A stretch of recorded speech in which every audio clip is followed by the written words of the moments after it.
Magandang hapon mga ka-mindset. Bali natapos namin buhusan yon.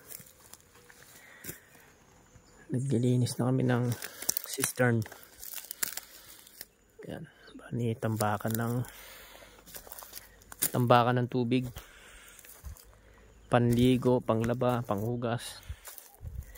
Yan yung apat na yan. Tapos yun doon pump room. Tapos kwarto.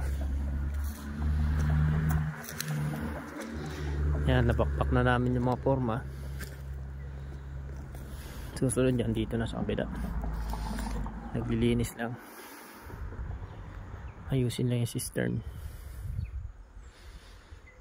para ma-waterproof na.